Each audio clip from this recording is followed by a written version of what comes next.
அவன் நம்ம சொந்தம் மாமா முறக்காரன். முருகேசன் நல்லா இருக்கியா? நல்லா இருக்கீங்க. ஏங்க அங்க பாருங்க எப்படி சிரிச்சிட்டு வர்றாரு பாருங்க. அவர் சிரிப்பை பார்த்தா செத்தவங்க கூட உயிரோட எந்திரிச்சு வந்துருவாங்க. சும்மா அடுத்தவனை புகழாம வேலையை பாருங்கடா, நாடு உருப்படும். சரி அது இருக்கட்டும், நீயும் உன் பிள்ளையும் எப்பயாச்சும் அவர் மாதிரி வாழ முயற்சி பண்ணிருக்கீங்களா? என் புள்ள சரியா இருந்தா அடுத்தவனை பத்தி நான் ஏன் யோசிக்க போறேன்? சீதாவை கூட கல்யாணம் பண்ணி வச்சிருப்பேன். ஏய் என்னடா சீதா அம்மா மேல கூட கண்ணு வந்துருச்சா? அட போடா, யாரு என்ன சொன்னாலும் சீதா அம்மா நம்ம பெரியவனுக்கு தான்டா. சின்ன வயசுலயே அப்பா அம்மாவை இழந்தாலும் மருமகளை தான் பொண்ணை போல வளர்க்குறாரு ரங்கநாதன். பெரியவனுக்கு தான் பொண்ணு. நீ அம்மா சைட்ல இருந்து பாக்குற, அப்பா சைட்ல இருந்து பார்க்க மாட்டேங்கிற. அதான் பெரவலூர்காரங்க ரெண்டு குடும்பத்துக்கும் ஆகாது. அதுவும் இல்லாம இவங்க மேல அவங்களுக்கு இலக்காரம். இது போதாதா? நீ நினைக்கிறது நடக்காது அண்ணே. இப்பெல்லாம் பார்த்தாலும் பார்க்காமலே போயிடுறீங்க. கோவிந்தராஜ், அடப்பாவி பிளேட் அப்படியே மாத்தி போட்டு. நான் எங்கடா மாத்தி பேசினேன், ஒரு மதிப்பு தான். ஏமா பெரிய தம்பி மொத்த துணியும் ஊர்ல இருந்து எடுத்துட்டு வந்துட்டார் போல இருக்கு. அதனால என்ன, அவர் பாக்கெட்லயே எல்லா பணத்தையும் மறந்து வச்சுட்டு போயிடுவாரு. பார்த்து தொவ. பின்ன இதுல கிடைச்ச 1 லட்சம் ரூபாய் தானே என் பொண்ணுக்கு வரதட்சணையா கொடுத்தேன். கொடுப்ப 1 லட்சம் என்ன 2 லட்சம் கூட கொடுப்ப. கட்டின சேலையை மறுபடியும் கட்ட மாட்டா. இவ வேலை நல்லா தான் இருக்கு. முதல்ல 2 பேத்துக்கும் கல்யாணத்தை பண்ணி வைங்கம்மா.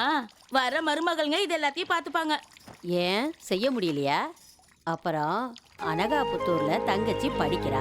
படிப்பு முடிஞ்சதும் அவளுக்கு உடனே பெரியவனுக்கு முடிஞ்ச அன்னைக்கு சாயந்தரமே சின்னவனுக்கும் முடிச்சிருவோம். பெரிய தம்பிக்கு நம்ம பொண்ணு பார்க்க தேவையில்லம்மா, சீதாவையே கட்டி வச்சிருவோம். நான் கட்டிக்க மாட்டேன். இப்ப பாரு ஏய் போயின்னு கூப்பிடுறாரு. பேரை சொல்லி ஒரு தடவையாவது கூப்பிடுறாரா? சீதான்னு பேரை சொல்லி கூப்பிட்டோம் 2 நிமிஷத்துல கட்டிக்கிறேன். ஏய்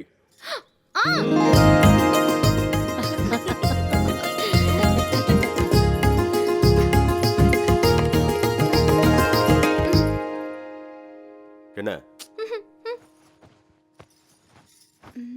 ஏய் உனதா என்ன பாக்குற? தலையில பூவும் சேலையும் அம்மன் கோயில் சேலை மாதிரி அழகு.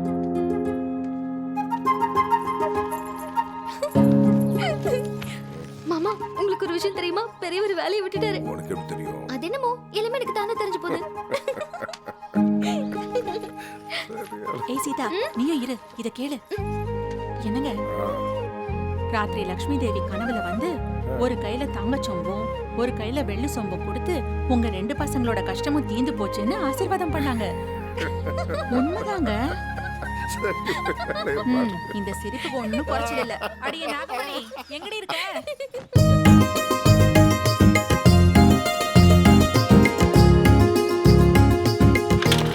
ஐயோ, அதுக்குள்ள என் புள்ள கிளம்பிட்டான் போல இருக்கு. அடே பெரியவனே, உனக்காக காஃபி போட்டு எடுத்துட்டு வரேன்டா. ஏண்டி எங்கடி போயிட்டான் அவன்? அவர் ஆபீஸ் போயிட்டாரு. ஆபீஸ்க்கா? நான் இங்க நிறுத்தினா வாஸ்து நல்லா இருக்கா? டேய் அண்ணனை பத்தி ஏதோ சொன்னியாமே. இருந்து கையறா. நாங்களும் வேலை வெட்டி இல்லாம சும்மா தான்டா மட்டும் நான் கலெக்ட் ஊத்தியமா பாக்குறான். ஏய் என்னடாங்க? அண்ணன் வந்ததுனால நீ தப்பிச்சிட்ட. மாவன உன்னை அப்புறம் வச்சுக்கிறேன்டா. அது வேற ஒண்ணும் இல்லண்ணா, அந்த தோல் தூக்கியும் அவங்க இருக்க அல்ல கைகளும் கொஞ்ச நாளாவே ரொம்ப இம்சை பண்றாங்கண்ணே. முதல்ல ஜோக் போடு, அப்புறம் ஆடுறா. என்னது உங்களுக்கு அறிவு இருக்கா? வளர்ந்துருக்கீங்க. பக்கத்துல ஸ்கூல்ல வச்சுக்கிட்டு இப்படிலாம் பண்ணலாமா? வெட்டித்தனமா தான் விளையாடுறதுக்கு உங்களுக்கு வேற விளையாட்டே கிடைக்கலையா? போங்க வெளியே போங்க. போலீஸ்ல கம்ப்ளைண்ட் பண்ணிடுவேன். அவங்க வந்து உங்களை லாட கட்டிடுவாங்க, ஜாக்கிரதை. என்னது கம்ப்ளைண்ட் கொடுக்க போறியா? மேல காக்கா காக்கான்னு கரையுது, அது மேல கம்ப்ளைண்ட் கொடுத்தியா? அதுவும் அந்த கூட்ஸ் வண்டி கூன்னு கூவிட்டே போகுது, அது மேல கம்ப்ளைண்ட் கொடுத்தியா? எங்களை பார்த்தா மட்டும் தான் உனக்கு இழிச்ச வேணா தெரியுதா? எல்லாரையும் காலி பண்ண சொல்ல நாங்களும் காலி பண்றோம்.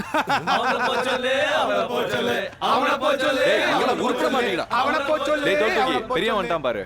இவன் ஆட மாட்டான், நம்மளே ஆட விட மாட்டான். எப்பவும் இப்படிதான். அவன் போற வரைக்கும் நம்ம அடக்கி வச்சுப்போம். அவன் எதுக்குடா இங்க வந்தா? என்ன கேட்டா? இப்ப கொடுக்கறேன் பாரு அவனுக்கு ஒரு சர்க்கு. பாத்துட்டே இருங்கடா. அண்ணா அவன் நம்ம பக்கம் தானே வரான்.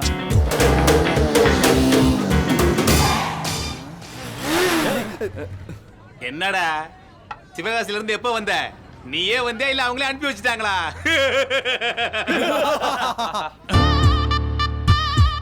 உன்னால வேலையெல்லாம் பார்க்க முடியாது. சீக்கிரமா ஒரு கல்யாணத்தை பண்ணிக்கிட்டு எங்க கூட வந்து சீட்டாடு. எங்களுக்கு ஒரு கையாவது கூடும். டேய் தம்பி, தோல் தூக்கி ரூபாய் சம்பளத்துல எனக்கு ஒரு வேலை கிடைச்சதுன்னா நீயும் அப்பனும் நிம்மதியா தூங்குவீங்க. வயிற்றுச்சலே வெந்துட மாட்டீங்க. அடிச்சேன்னா 1/2 மைல் தள்ளி போய் விழுவ. போடா. போகும்போது இதை செட் பண்ணிக்க. அட்ரஸ் சொல்லி அனுப்புங்கடா. அட்ரஸ் உங்களுக்கு தெரியும். உலகத்துல ஏதாவது எப்பவும் நடந்துட்டே இருக்கணும்டா. இல்லைன்னா எல்லா பயக்கானும் நம்ம மேலதான் விழும். டே டைசன், வாழ்க்கையில மேல போறதுங்கிறது இதான்டா. ஓஹோ ஓஹோ என்னடா இடம் வந்துச்சு, எழுந்துரு.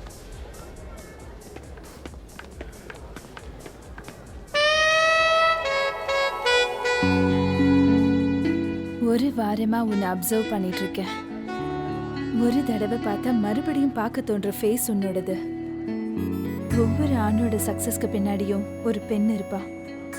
நீ சக்சஸ் ஆகாம போனாலும் பரவாயில்ல, உன் பின்னாடி நான் இருப்பேன். அலெக்சாண்டர், பில் கேட்ஸ் இவங்கள மாதிரி எவ்வளவு பெரிய ஆளா இருந்தாலும் எப்பாவது ஒரு நாள் அவங்க வைஃப் கிட்ட ஒரு முத்தத்துக்காக கெஞ்சிருப்பாங்க. சோ சில்லில அதுக்காக தான் ப்ரப்போஸ் பண்றேன். லவ் பண்ணலாமா? தமிழ்நாட்டு பொண்ணு ஜடை போடுறதையே மறந்துட்டீங்க. ஒரு பூ வாங்கி கொடுத்தா எங்கடி சொருவிப்பீங்க? பூவோட சுகமே தெரியாத உனக்கு முத்தத்தோட சுகம் இருக்கு. செத்து போச்சுடா சாமி, ஃபீலிங்ஸ் எல்லாமே செத்து போச்சு. சாமி எடிசன், புது மாதிரி பொண்ணுங்களை கண்டுபிடிச்சி அனுப்பு. நடை கட்டு. மாலு மாலா அலையிறாளுங்க ஆளை தேடி.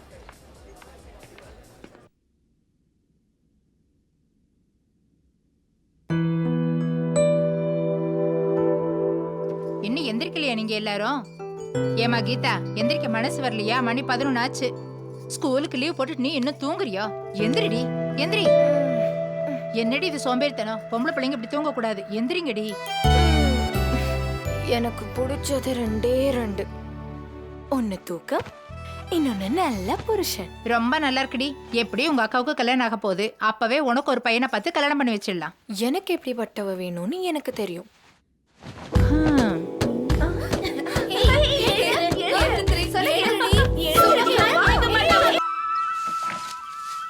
ஏமா ஏமா, நான் வந்ததை நீங்க நம்பித்தான் ஆகணும். ஒருவேளை நம்ப முடியலனாலும் நம்பியே தீரணும். ஓ, நீங்களும் இங்கதான் இருக்கீங்களா? உன் பேச்சுல மட்டும் ஒரு குறைச்சலும் இல்ல. மொத்தத்துல நிச்சயதார்த்தத்துக்கு வராம ஏமாத்திட்ட. அது வெட்டி போயிட்டானே.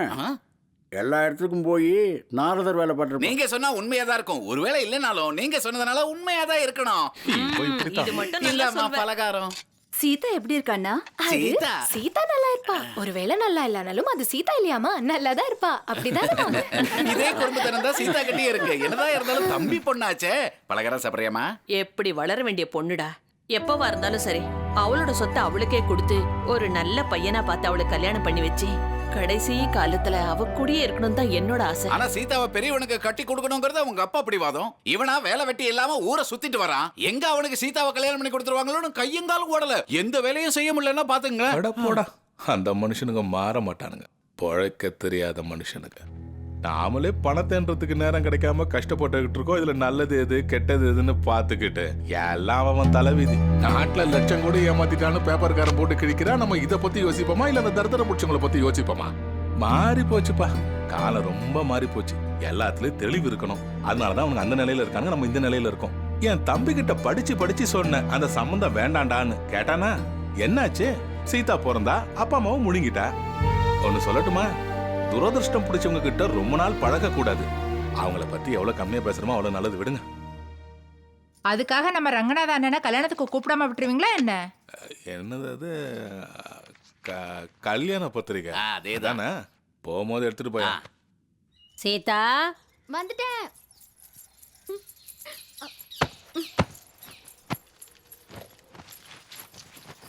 பார்த்து மெதுவா வா.